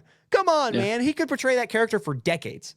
And it just be, those are the two characters I want to see, just because I think that they would add a lot of richness and make people very happy to see, like, help. Like, can you imagine if Cal runs into Rey? Getting busy. No, that's not what I'm saying. I'm just saying that'd be cool. Like, as like a Cal's like, hey, I was here through the Clone Wars and through Order 66. Let me help you not follow the path of the old Jedi Order because I was a Padawan. He'd be old. So he wouldn't be that old. He'd only be, because he was like, okay, he was like 9 when the events happened. So he'd be 28 in the first. So let's say he would be in his like 30s at the fall. So he would be like 40 something, almost 50, maybe in his 50s by the time Rey comes along. That's not that terrible. No. But you saw what happened to Ben after 20 years in the desert. Dude, anytime you say like Alec Guinness, Obi-Wan, all I think of is the original, when he saves Luke from the Tusken Raiders, when he, instead of him doing the weird whistle thing, he's like, oh, he's like yelling. That's all I think about. Yeah, that's all I think about. We had like the deluxe edition where it was changed to the whistle, where he was like, it's like this weird whistle, and it was like, yeah, but like in the originals, he was like, wah! Like he just like yelled really strange. But the one we had was it was a weird mix because Lucas had changed it so often, every single time it came out.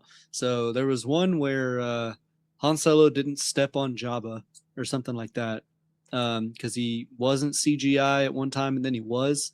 And then there was another one where I don't think they showed dead aunt and uncle, like because it was gruesome and it was like skeleton bodies or whatever. And then there's that where he whistles instead of like, "Ooh."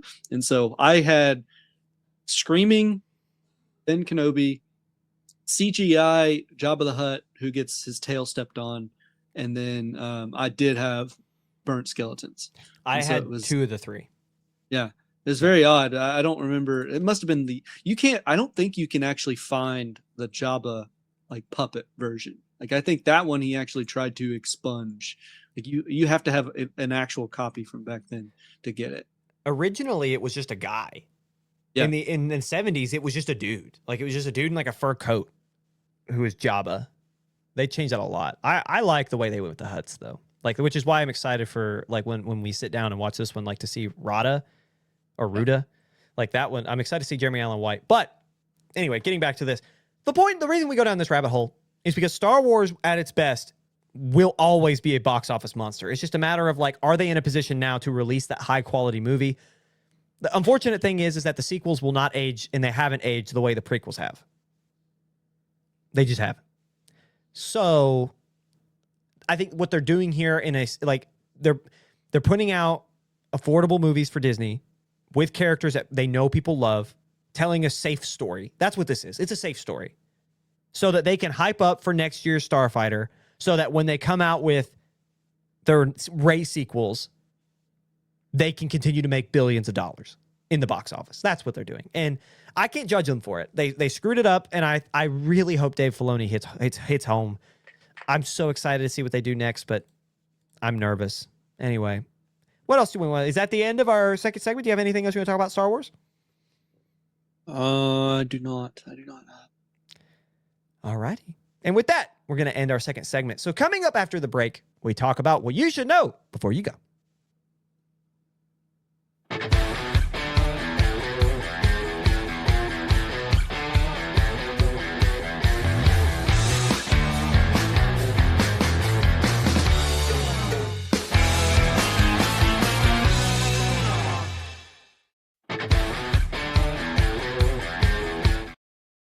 You got a second rendition of our break. break tune. You like rock music? You like jazz? Anyway, you made it to segment 3 of Beyond the Screen. Thank you so much for sticking out with us this long. We're going to try to go through this quick. We have 6 quick stories to tell you. If you're unfamiliar with the show, this is your first time watching, you've made it this far. Sorry about this being your first episode.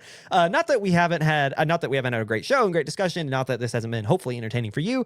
But you get I think this was a perfect way to describe our show, as we've talked about NASCAR, anime, and Star Wars. That's been where we've gone. Yeah. If you want to know what kind of fans we are, there you go. You've got the entire gist of the show in a nutshell this episode. First off, if you are new here, thank you so much for watching. If you are a regular, thank you for sticking around this long, however many weeks you've been with the show. I always take the time to just thank you for being here, and thank you for just allowing us to do this. I mean, this is literally the highlight of my week, and I get to do it on Mondays. So it's like I get to start the week off every single week on a high note and just have a lot of fun. And doing the research for these is a lot of fun too. And the fact that you sit and watch us for an hour and 20 odd minutes, going to be like an hour 35 or an hour 40. It just means the world to us. And just thank you wherever you're watching, whether it's on YouTube, Spotify, Apple, or beyond, iHeart now. Thank you. Thank you for being here. And as always, like, subscribe, comment, follow, share, whatever that the option may be. We would love for you to do that. Give us a thumbs up, and just tell people about the show. We would love to do more with you, and we're working on ways to maybe include you a little bit more, you at home, maybe some polls somewhere. If you follow our socials, maybe you'll see some there. Maybe we might add you to our predictions, have like an audience at home prediction, as well as TJ and Claude, so it's a full-blown competition. But beyond that, we'd love to just hear from you. We'd love to talk about things you want to hear us talk about. So but with that out of the way, thank you. We love you. And now let's get into our last segment of Beyond the Screen. What you should know before you go. As reported by the Daily's newsletter this past week, great place to get your news, by the way. If you're new to film and you're just trying to get more in-depth and knowledge in the industry, or just not even just the industry, just any AI news, television, entertainment, the whole nine. The Daily's newsletter is your place to go. Look up the Dailies, follow them. That's where you'll see a lot of the stuff that we talk about is as well. Also Deadline, Hollywood Reporter, Variety, Empire, fun places. But anyway, as reported by the Daily's newsletter this past week, Paramount is reportedly aiming for a July 15th close to their deal to acquire Warner, months ahead of their September deadline.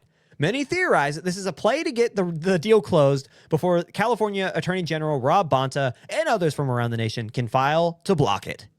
This seems totally legit and not slimy, right? Oh yeah, definitely. Totally. Facts. We'll see.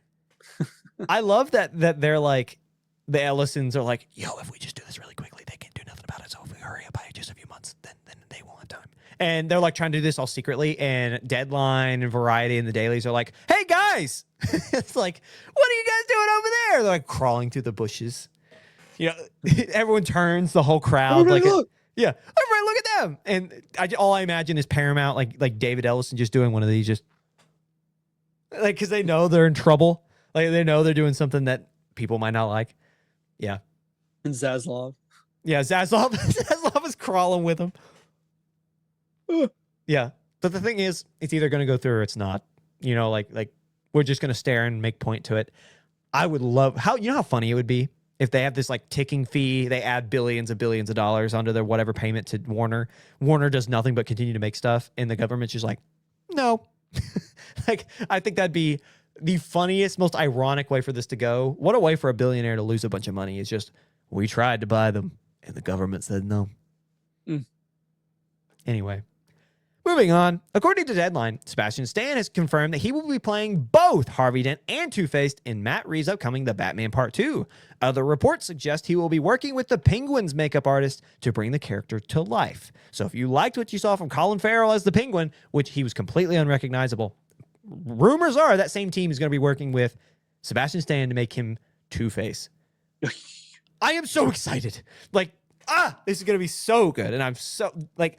an Oscar level talent with Oscar level talent makeup artist in this world we've been waiting on for so long injected into my veins. Well, they're already there for Colin anyway.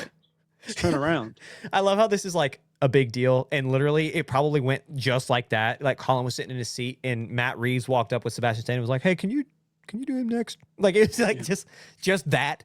Like, I know we're adding like 15 hours to your workload, but like, can you? Well, they're likely not in many scenes, if any at all, and so it's likely that like One day, Colin's in the seat that day or that week shooting, and then it's Two-Face in the next, and Sebastian Stan's in the seat in the next week. Like I don't know how many overlapping scenes that they'll have together, so it's likely that just like let's just have one group of people doing makeup.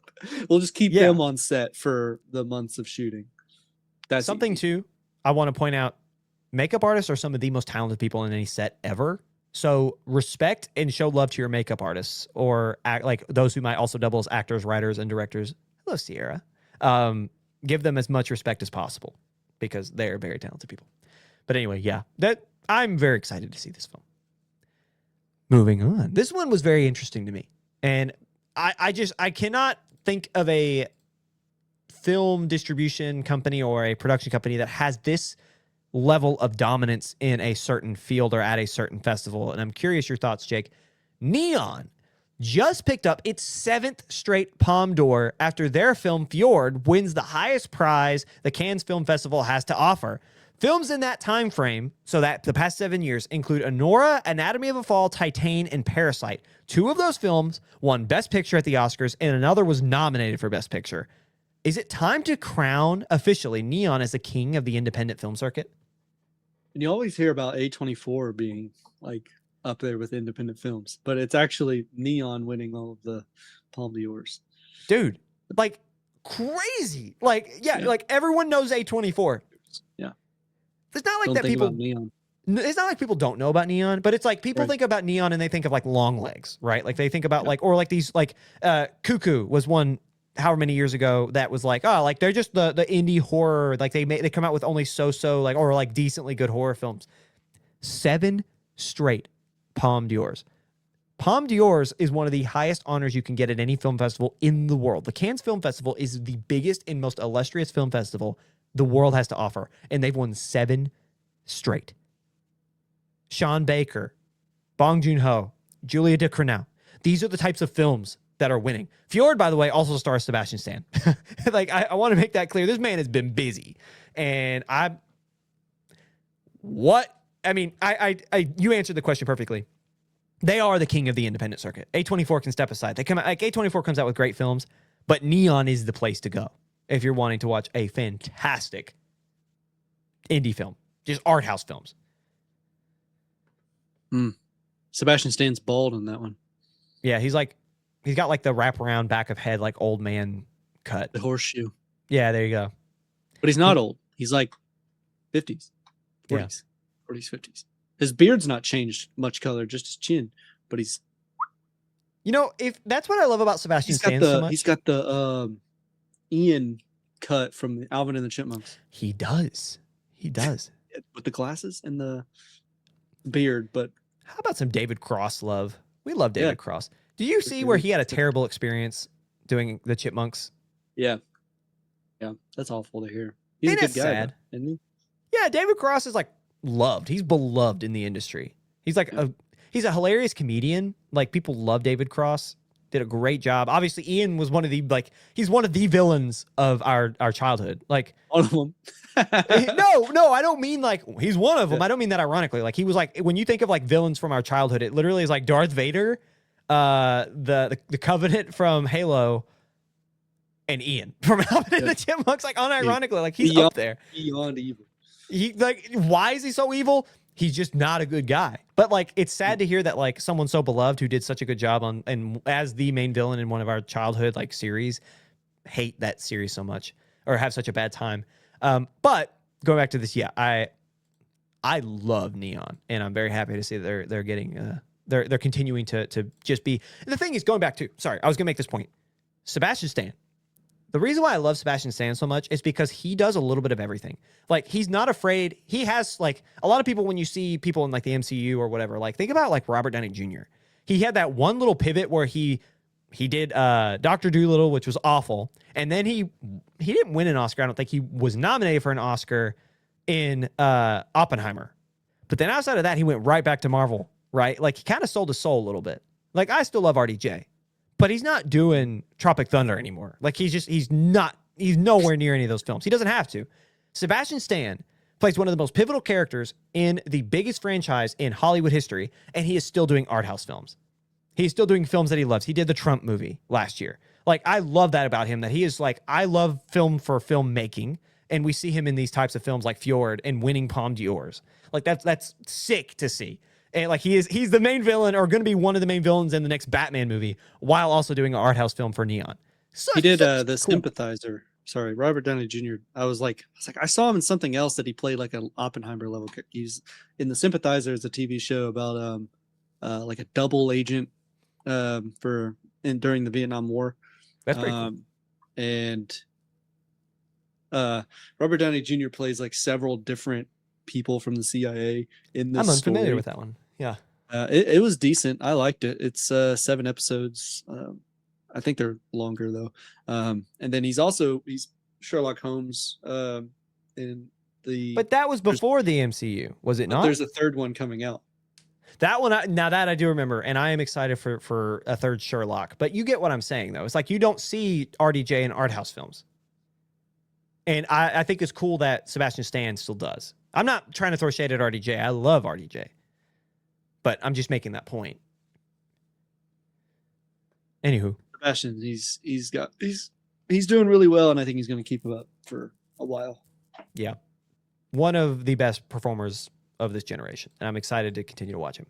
Moving on, the upcoming Planet of the Apes film, yep, there's another one, will in fact be a reboot. So a reboot of the reboot of the reboot of the reboot. Yeah, there are 9 films in this franchise, and this is the 4th time it's being rebooted. Jake, how many reboots before you reboot need to reboot? How many times do you need to make a monkey talk for it to be a different monkey? You know, we were making the joke, like the film is directed by the guy that did the Fantastic Four First Steps, but it's being written by the dude who did the last Kingdom of the Apes, is the last Planet of the Apes film. How are you gonna reboot with the same guy? That's what I'm saying, is like, is this just not going to be another one of the same movie? It's gonna go back to his story.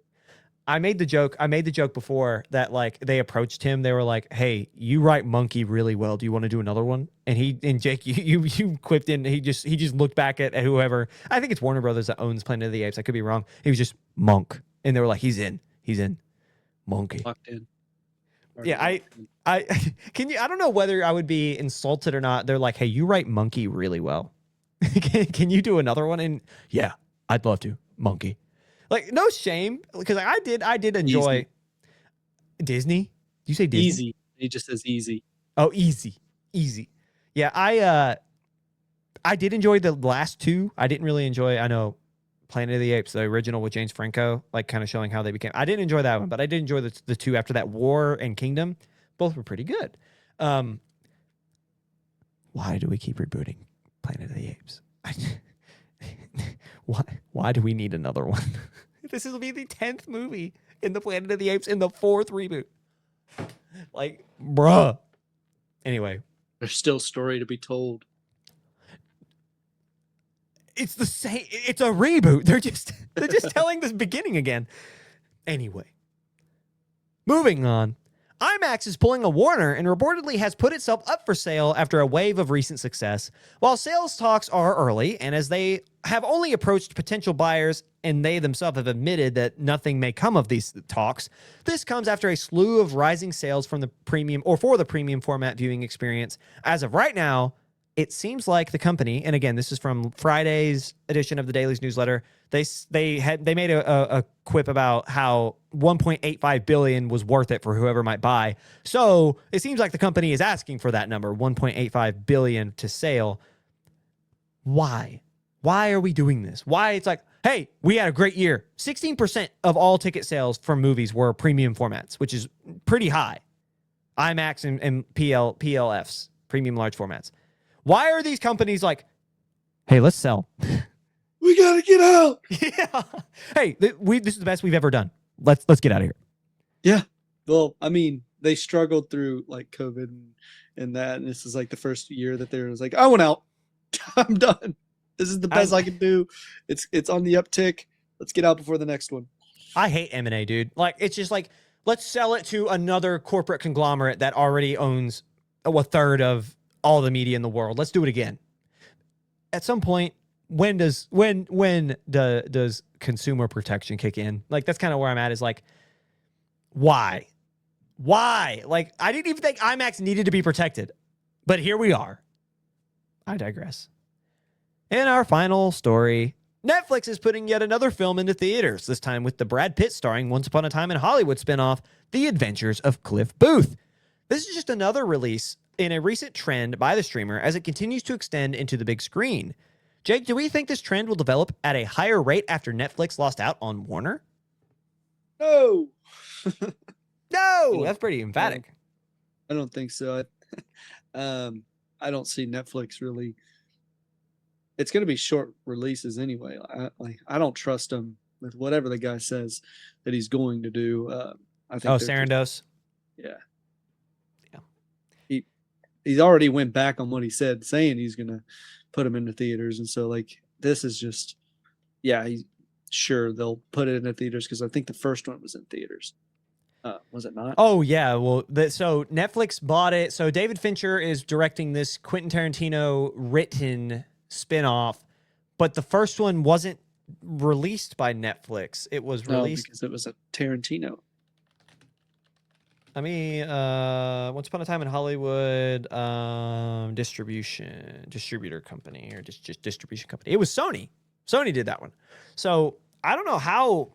There was a deal struck somewhere. I'm not for sure how Netflix came into fruition or into possession of the spinoff or the rights to do the spinoff for this. But I will say what's interesting is that, like, before the Paramount talks, there was, like, we saw the Knives Out, the latest Knives Out film get put into theaters, but that was more for like awards. It was like a week, maybe 10 days. Recently they announced K-pop, or well, before that even, K-pop Demon Hunters hit theaters with like a sing-along version, made a lot of money with that.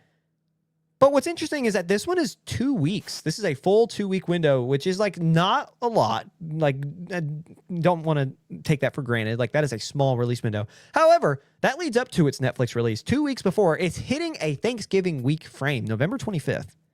That is a prime real estate weekend. Like, that is not a small weekend to release.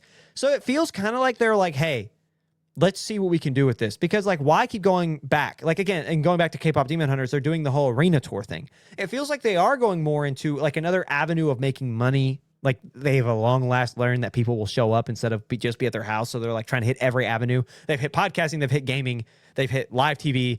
Now they're doing live venue and theatrical release. So it just feels like they're trying to get into as many things as possible. But I would like to see this succeed because I want to see more films in theaters longer. And I don't want it to just be we have an incentive to do it. I want it to be for the art form. And I'm hoping that maybe this, in my dreams, in my heart of hearts, this will be like a Sarandos being like, you know what? Let's give people more on the big screen. So I don't know. I'm excited for this. A little fun fact too. This weekend that this is taking up, that Thanksgiving, November 25th, that weekend that it now inhabits, that was going to be Greta Gerwig's Narnia, but that got pushed back to like February or March of next year because of production issues. So Gerwig gets out, in comes Netflix and The Adventures of Cliff Booth. Are we excited? Have you ever seen Once Upon a Time? I have. It was very good. I know Tarantino's kind of like shot himself in the foot with his like his old not resume, but like what people will think of him forever. Like he's really hurt his legacy. I'm only going to do 8 movies. It was like 10, and now like people are like, oh, he's found the loophole. He's just gonna write because he doesn't want his career to end. Like I love how he's like, oh, I'm gonna do this. I'm gonna do the film critic, and then I think it probably hit him that was his last one. Like he promised himself never to do it, and he's like, oh wait, I can't retire yet. So he's like going back, but it's also like the Paul Dano stuff. But I will say, listen, I know Kill Bill, I know Pulp, I know all these films. But I think Once Upon a Time might be my favorite Tarantino. I said it. I know Django. I know. I think Once Upon a Time is my favorite. I thought that was the most fun I've ever had. It was fun. That is the most fun I've ever had watching a Tarantino. Yeah. I hope with this one that they don't, excuse my language, castrate Cliff. Because like I'm seeing photos of it, and he's gotten old and he's gotten kind of fat. And I'm like, darn it, they're going to make him a sorry, like the Ryan Gosling and Russell Crowe, like a sorry ass Ryan Gosling is what I'm expecting. Is Cliff Booth is just going to be kicked around and falling, through the plot, through the story. He's just going to be like a series of events that he just happens to be in. And he'll just be bumbling around and not his cool, calm, collected, like cool guy that beat up Bruce Lee. Yeah, like I liked that character of him because there is a certain archetype that like you can get behind. Is like, oh, he's just Billy Badass. Like that's just that guy's cool. He's cool. He's what I would say the average dude wants to be. I guess nonchalant and can beat up Bruce Lee, but he doesn't act like it, Yeah, dude. Reminds me of like Bullet Train, like Brad Pitt made that character bumbling around and falling through the plot somewhat cool because he could handle himself. I'm seeing photos of his at least costume design and makeup, and he just I fear that it's going to be like feel sorry for the character, and he's like how the greats have fallen style of storytelling. I really hope, what I fear too is that like he's just going to follow Leo DiCaprio's arc from the first one, like because that was exactly what happened with him. Was like he was bumbling and then he rediscovered himself, if it's the exact same archetype, but Cliff is going through it now, like, oh, he's now like in the exact same position, like he's lost all his jobs and he's gotten fat and he's now trying to rediscover himself as like a stuntman. That would be actually kind of sad because like I liked like Cliff Booth was the cool guy. Like that was like his story was arguably more entertaining than the A story that was Leo's. Like it really, him being high off of the acid dipped cigarette fighting the Manson family was one of the funniest, just like that was so out of the normal and it was awesome. Like that was like, I love that. And the thing is that like, yes, he was kind of bumbling, but he was still so capable. He was in control. Like, yeah. Even while high on acid, like he was still like, I want that guy. I completely agree. Like I like give me Cliff Booth with everything Cliff Booth is. And I'm not really going to, I'm going to watch it regardless. Like I'll be in a theater because I'm so excited to return to this world. But man, like this revisionist history, like that's such a cool fictionalized revisionist history that was like Sharon Tate survives. The scene where Leo pops out with a flamethrower and just torches the guy in the pool will forever be one of the funniest. A lady? Or it was a lady. Yeah. That was one of the funniest and like out of, cause like it was like a callback to the very beginning. Like that was like such a cool moment. It's morbid, but it was fun. I just hope it doesn't lose itself. Like I fear everything you're saying that it's going to lose itself and they're just going to be like, well, what if Cliff went through the same thing Leo's character went through? And if that happens, it's going to be boring. It's just going to be like, eh. But anyway, anything you want to tell the people before? There's one thing we do at the very end of each episode now. Before we get to that, is there anything you want to tell the people, Jake? So you guys have heard what I've been watching. I've been watching Star Wars with the girlfriend. I'm going to get her to try and get into episode 5 shortly. We've been rewatching Initial D, and I saw Reze Arc Chainsaw Man last week, sometime around there. So if I had to choose which one was most influential, I would say the Reze Arc. I don't like there's no question. When a movie has you listening to the soundtrack afterward on repeat, which I find out from social media and TikTok in particular, and my buddy who's also doing it, after we had just watched it within a day of each other. It was crazy that it was just Reze Arc is up there. I would put it like the Edge Runners series. Like it's that movie was Edge Runners level. It wasn't quite as extensive and like you already know the main character and you didn't like grow to love through Edge Runners, but like that the idea of Reze Arc was on the same level. So I don't know. Go watch all of Chainsaw Man and then Reze Arc movie. Unfortunately, you're gonna have to buy in a little bit.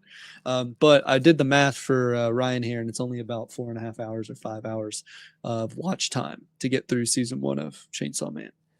There's only 12 episodes and one so close. Reze Arc. I'm so close. I'm only 3 seasons of free run away. Technically, well, no, 2 seasons. 2 seasons. 2 season free run. Sorry, I'm the last 2 episodes of AOT and the 2 seasons or 2 episodes of AOT and the last 2 seasons of free run. Then I'm there, and then I'll get caught up. I know it's gonna be a while, but probably arguably like 3 weeks. If you want to knock out Chainsaw Man first, like completely understand, because it's only the buy-in of 4.5 hours to watch the movie is far easier to get through than 14.5 hours of free. You're so right. Honestly, that might happen. We'll see. But so Jake, you are recommending the Reze Arc movie with the prerequisite of watching the entirety of first season of Chainsaw Man. It is a tad vulgar and not safe for work, so be mindful of your area and speaker listening. Your audience. And that, ladies and gentlemen, has been Beyond the Screen. We leave you with watch Chainsaw Man, and I couldn't wait for you to come and clear the cupboards. In the Pool will be your new favorite song. Yeah. For those who have watched Edge Runners, you know what I'm saying. But anyway, thank you for joining us, and we will see you guys next week.